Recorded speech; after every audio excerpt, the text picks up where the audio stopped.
El físico suizo Daniel Bernoulli, 1700 a 1782, al estudiar el comportamiento de los líquidos, descubrió que la presión de un líquido que fluye por una tubería es baja, si la magnitud de su velocidad es alta.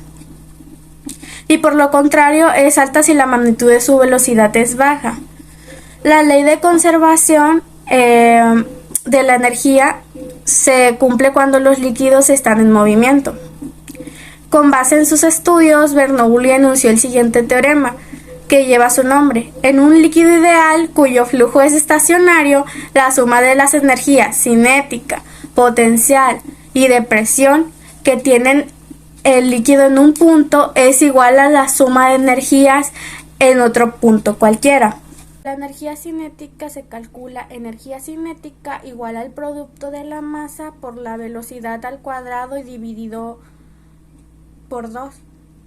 La presión se calcula energía de presión igual a presión por masa por densidad del líquido, y la ecuación correspondiente al teorema de Bernoulli para expresar la energía por unidad de masa es la siguiente: magnitud de velocidad 1 al cuadrado entre 2 más gravedad por altura 1 más presión 1 entre densidad 1 igual a la magnitud de velocidad 2 al cuadrado entre 2 más gravedad por altura 2 más presión 2 entre densidad 2.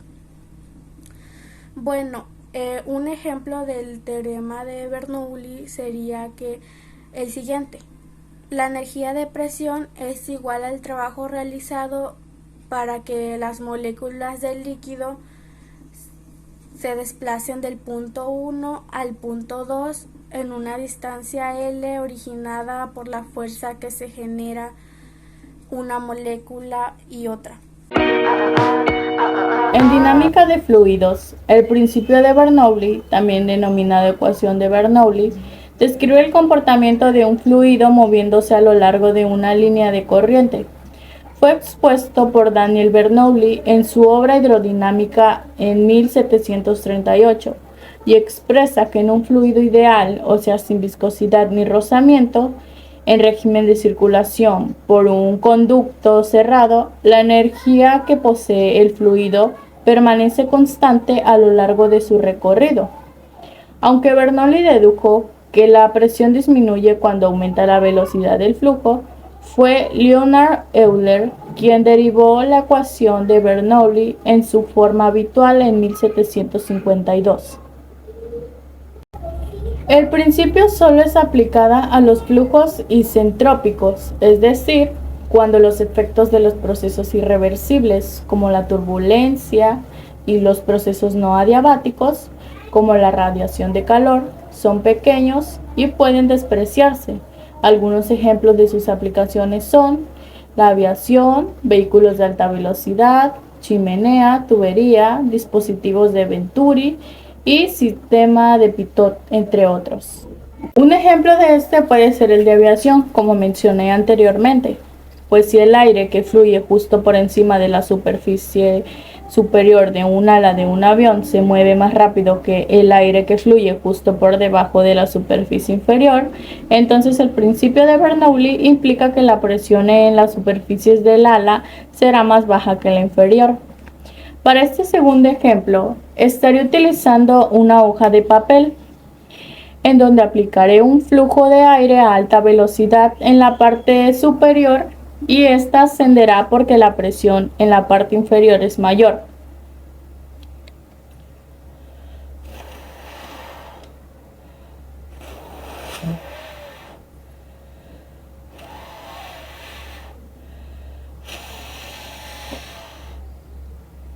Por lo tanto, la presión encima de la hoja disminuye cuando al soplar sobre ella se incrementa la magnitud de la velocidad del aire. La hidrodinámica es la parte de la física que estudia movimientos de los fluidos. Este movimiento está definido por un campo vectorial de velocidades correspondientes a las partículas de fluido y de un campo escalar de presiones correspondientes a los distintos puntos del mismo. Comenzando a dar el contexto de los movimientos de los cuerpos en los fluidos, es cuando un cuerpo sólido se mueve en un fluido, como puede ser aire, agua, aceite, etc. Experimenta una resistencia que se opone a su movimiento, es decir, se presenta una fuerza en sentido contrario al del movimiento del cuerpo. Dicha fuerza recibe el nombre de fuerza de fricción viscosa y depende de la velocidad del sólido y de la viscosidad del fluido, así como de la forma o figura geométrica del cuerpo. Para resumir lo anteriormente mencionado, se da cuando las moléculas de un fluido en un movimiento se cruzan y producen un flujo inestable, es decir, cuando las partículas del fluido se mueven en trayectorias muy irregulares. Ejemplo de movimiento de los cuerpos en los fluidos. La fuerza de fricción viscosa del aire que se produce cuando un móvil se desplaza por él cuadruplica su magnitud si la magnitud de la velocidad del móvil se duplica. El teorema de Torricelli. El evangelista Torricelli fue un físico italiano que inventó el barómetro de mercurio y demostró que podía tener el recipiente sin contenido al extraer el aire. Uno de los experimentos científicos más famosos de la historia es el que llevó a cabo en 1643, gracias al cual desentrañó cómo actuaba el aire ejerciendo una presión y diseñó el instrumento para medirla, el barómetro de mercurio, llamado en su honor de Torricelli. La ecuación se expresa de la siguiente manera: magnitud de velocidad igual a raíz cuadrada, magnitud de aceleración por profundidad a la que se encuentra el orificio. La ecuación anterior fue desarrollada por Torricelli, quien anunció el siguiente teorema que lleva su nombre.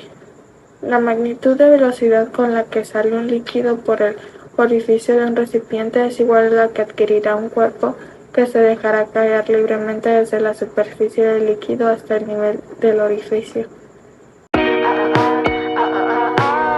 Es una aplicación del teorema de Bernoulli que se tiene cuando se desea conocer la magnitud de velocidad de salida de un líquido a través de un orificio en un recipiente, como les mostraré enseguida. La magnitud de la velocidad con la que sale un líquido por un orificio es mayor conforme aumenta la profundidad.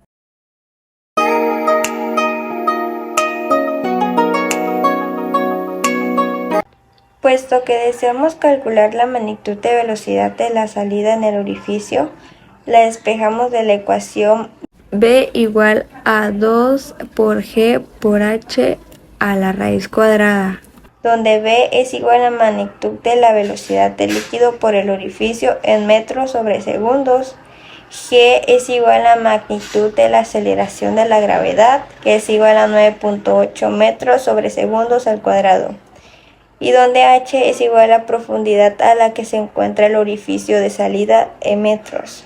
La ecuación anterior fue desarrollada por el físico italiano Evangelista Torricelli en 1608 a 1647, quien enunció el siguiente teorema que lleva su nombre.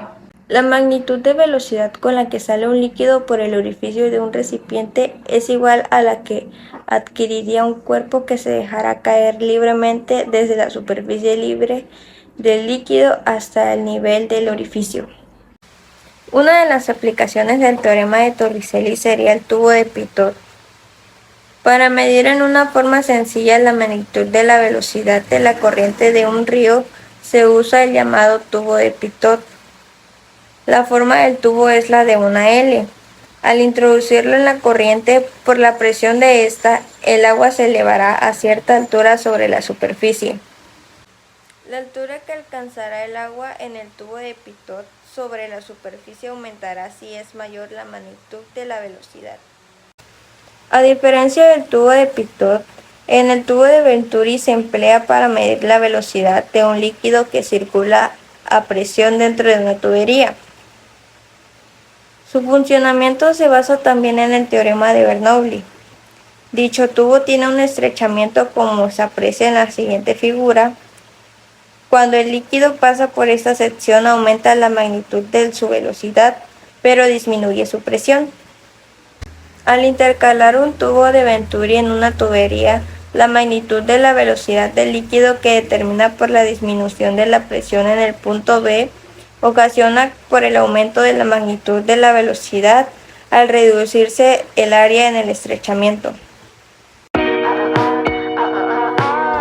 A continuación explicaremos el teorema de Bernoulli. Primeramente podemos apreciar en la botella que en la parte superior alta hay más presión que en la parte inferior baja, por lo que entran las moléculas del humo en la botella y la mayor presión, que en este caso es la atmosférica, que está por encima de la botella, empuja las moléculas de humo hacia la parte inferior baja de forma vertical, lo que provoca que se haga una cascada, como se puede observar dentro de la botella.